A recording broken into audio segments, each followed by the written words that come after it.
Hey everybody, John here with the esports department going over tonight's LPL LCK slate.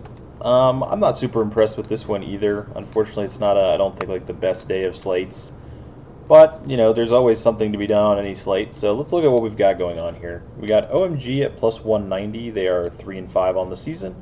Against winning teams, they are 0-3. They're playing against LGD, minus 265, who is 4-3 on the season. Their record against winning teams, 2-3. So all their losses coming to higher tier winning teams, undefeated against the lower tier teams or losing teams. OMG has looked pretty bad this season in general. LGD has, in some cases, looked like a contender, although I'm not sure they're actually a real contender, but in some cases they've looked like they're, a top 4 contender. Let's see what the stats have to say. So the gold per minute is actually very close, 1753 to 1749, only a slight edge for LGD there. The gold differential per minute, minus 56 for OMG, plus 5 for LGD, so slight advantage LGD. First blood, first turret, both of them go to LGD. Dragon percentage, just a slight edge at 47 to 45. And at 15 minutes, it's minus 204 to plus 364. So no stats that are like heavily hammering towards LGD.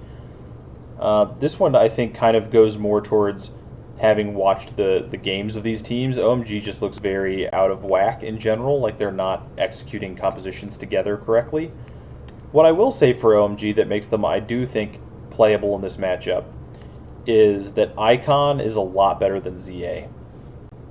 And so, when mid being an extremely important position right now, I could really see OMG snowballing off of some Icon performances. The problem is the 2v2 in the mid jungle, LGD's jungler is significantly better. So even though like Icon is significantly better than ZA, he's going to be hindered by the fact that ZA has a significantly better jungler. So I definitely lean LGD. I think they should win the matchup. OMG is a playable underdog to me, though. If you wanted to play OMG, I wouldn't be too mad about that. I think they're definitely playable. For the kill per win and death per loss, good numbers for OMG in general, 17.8, 17.5, but pretty low numbers for LGD, and we kind of saw this in LGD's last series. A lot of complaining in the chat because LGD was just running away from every single fight whenever they were behind. LGD does not seem like a good target team in the LPL as far as like scoring goes. They're going to be pretty safe on this slate, I think, but I'm not sure that they're somebody that I want to target for upside, even though OMG is giving away a pretty decent amount as far as DPL goes. I do think probably it's an LGD 2-0 win, so it doesn't take much of one outlier game for these not to matter that much. But not one of my favorite targets in the league on this slate. They still might be among the favorite targets just because this is not a fantastic slate. The next matchup, we have RNG, minus 155. They are 4-4 on the season, up against EDG, plus 115, 3-5 on the season. This is a cool example of where two teams look pretty close when it just comes to like 4-4 and 3-5, but I think we're going to get some differentiating stuff in the stats here. Versus winning teams, RNG is 2-3, where EDG is 1-4. Gold per minute, 1762 to 1738, which is reasonably close. Gold differential, plus 9 to minus 48. First blood, first turret, 70-40 to 55-45, so advantage is just generally going to RNG other than first turret. They also have the advantage in dragon percentage by 6% and by gold at 15, 500 to negative 481. So everything pointing to RNG here. I totally agree with that. I definitely think RNG should be maybe even a larger favorite than this. I already bet the minus 155, so I definitely think that's a good bet to make. I think RNG should wipe the floor with EDG. And their kill per win sits at 18, with EDG's death per loss at 17.7. So I'm expecting that we're going to see good projections out of RNG here, and they're a team I'm definitely looking to target more so, I think, than LGD. With EDG, the mid lane matchup is one as old as time, Scout and Jiaohu. They've played against each other so much. Scout's probably better at this point in time, but it's still, they're both kind of on the tail end, and I wouldn't expect either one of them to just straight carry a game like this. RNG's bottom lane, they do have Gala playing again. I'm not necessarily sure why they went away from Betty, but I think they probably are at a slight disadvantage in the bottom lane, maybe. And then advantages in the jungle and top lane, I would put both of them to RNG. So it's two very small advantages to EDG, two larger advantages to RNG as far as I'm concerned. So EDG live, I mean, it's the same as OMG. I think I would rather play OMG than EDG. I just have this inkling from having watched these teams that RNG might make this series look a little bit easier than they have in the past. But EDG is just always such a game dog.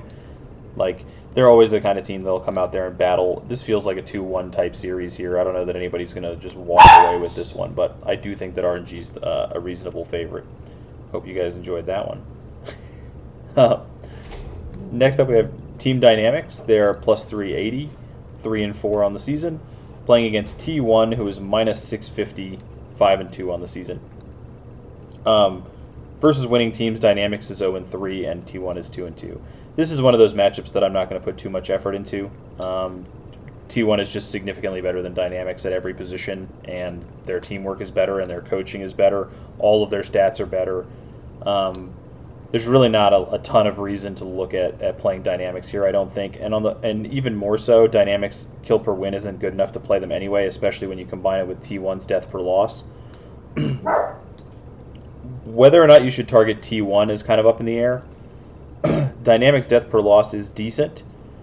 Excuse me. To a point where maybe you could consider playing T1. For me, I think a Dynamics game is a game I'm just not going to be involved with, especially when I see a big favorite against them like this minus 650, where I think people are gonna rush to try to target T1. There's been some chatter about like T1 playing against bad teams and scoring very well there, and that has been the case. But this is like the worst kind of matchup. Could T1 be the top scorer on the slate?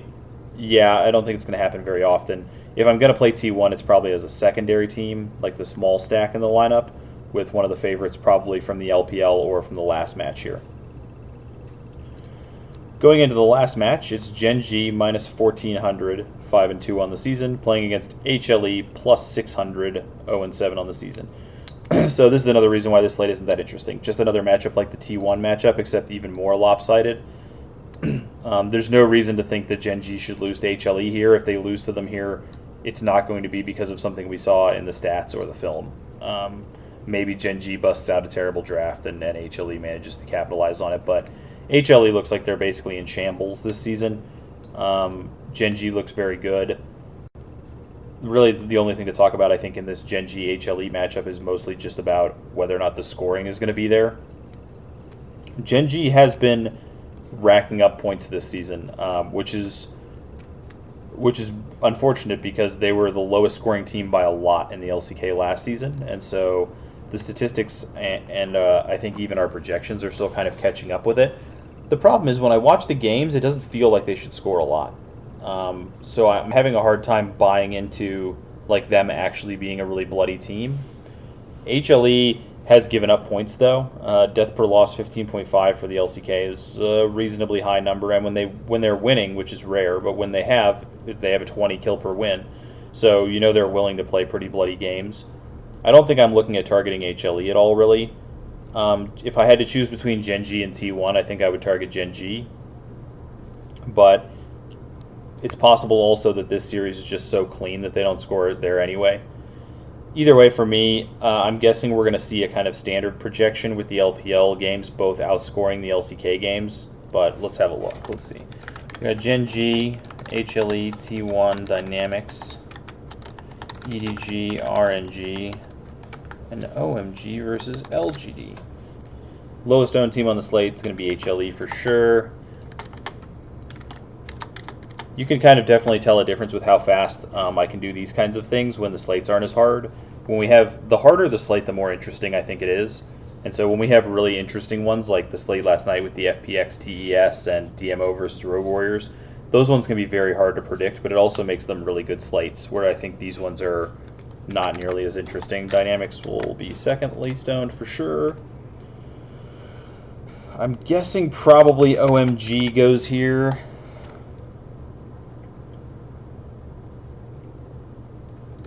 Then it's going to be either GenG or T1. Probably T1.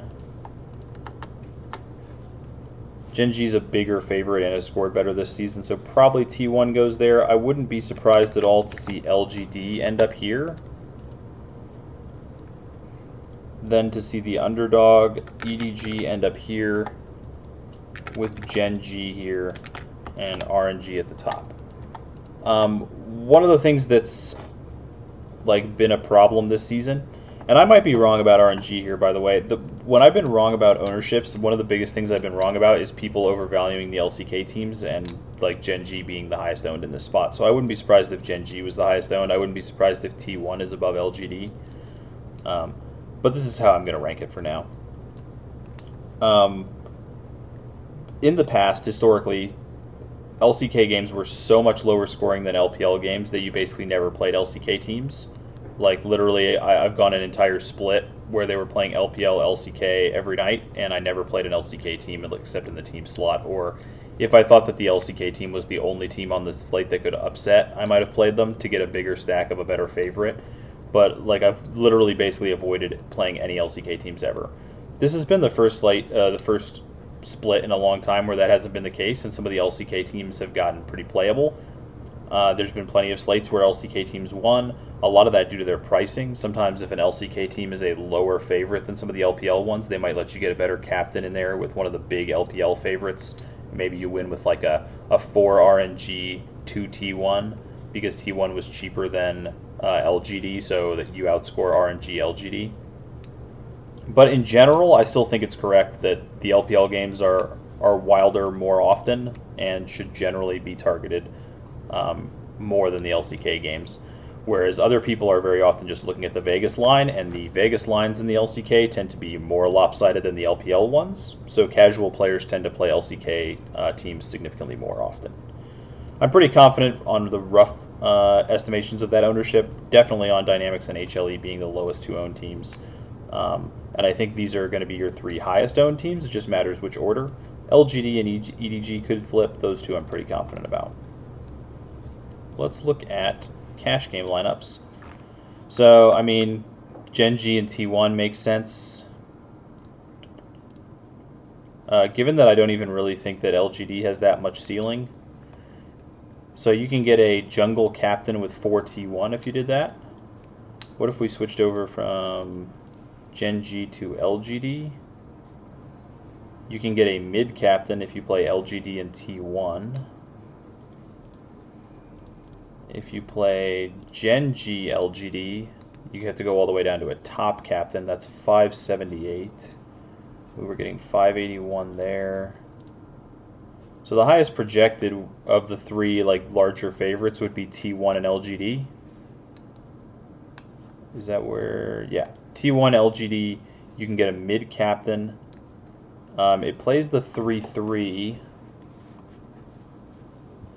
I'm interested if there might be a way to make that a 4-2. What if I put Faker up here? Put ZA in mid, and now I have 300 extra. Is that enough to upgrade at any positions? Cuz to Peanut, no. LongG is actually cheaper than Kana, which makes very little sense to me. So it doesn't look like you can get any sort of upgrade there. You'd have to go down to probably Peanut. Could you get Peanut captain with 4 LGD if you did it the right way? Teddy. Mark. No, not even close. What if you switched over to Cuz captain with Peanut, LongG? Let's see, 400 extra there, only 200 extra to get up to Kramer, so maybe you want Kramer and Faker. 600 extra, so effort with ZA. There we go. So there's a 4 LGD lineup you can run if you want. They are actually riskier than T1, but their ceiling is probably a little bit higher. T1 team projects higher, but the LGD players in general project a lot higher, so you might be better off going with Cuz captain, LongG, Peanut, ZA, Kramer, and effort. That gets you 579. It preferred it the other way, so if you want to stick with the 3-3 with the ZA captain, I think that's pretty reasonable. But that seems like a good cash lineup. Looking at the favorites, where are the points coming from? So in the top lane, it's new for RNG, and then T1 actually second. They give a lot of respect to Kana there, not as much respect to LongG, who is in third, and GenG's in last. GenG remains in last in the jungle, with RNG first. In mid lane, we're actually projecting ZA to do very well today, so fair enough. I really do think the projections are better than just using like my eye test, so if that's what they're saying, then I believe that ZA is in a good spot. RNG in second, Faker down at the bottom. That's happened quite a bit recently in particular. At the AD carry position, Gala at the top, GenG at the bottom, and that's the trend that we're seeing for the most part. RNG at the top, one of the LCK teams at the bottom, usually GenG, sometimes T1. So it looks like you're going to want to try to pair RNG with somebody if you're playing like a GPP where you want to go favorite underdog. I think RNG is probably the best team to do that with. Let's look at the underdogs. It's not as useful on this slate to look at the underdogs because I don't think that some of these underdogs are even remotely playable. But let's look at them anyway. I'm guessing, actually, HLE projects very well in the top lane if they happen to win. EDG second, OMG actually in third, and Dynamics last. I imagine Dynamics will stay in last. Yeah, they're last at everything. So even if Dynamics win, they project like basically the lowest on the slate. EDG, HLE, OMG. So it's just EDG consistently at the top, other than at the support position, and then HLE and OMG kind of in the middle. So something like EDG with LGD could be good, or OMG with RNG makes some sense. Generally, I think the Korean dogs I just don't think are basically even worth looking at, which is really unfortunate because it really just leaves you with EDG and OMG as your possible dogs. So I think probably EDG and OMG end up being probably mostly EDG. Makes sense to have maybe OMG a little bit higher on the list somewhere because I think people are going to have to play them because playing HLE and Dynamics just makes no sense, really. You'd have to be shooting for just like really low ownership and just a really, really fringe result. So if it's a really big tournament, yeah, there's some argument for that, but that's about the only reason I think. And that's it for me on this one, guys. I've got to go do some more stuff with MMA, go hit the Discord and help some people out there. So let me know if you need anything. Just hit me on Twitter or Discord, anything like that, and I will talk to you guys later.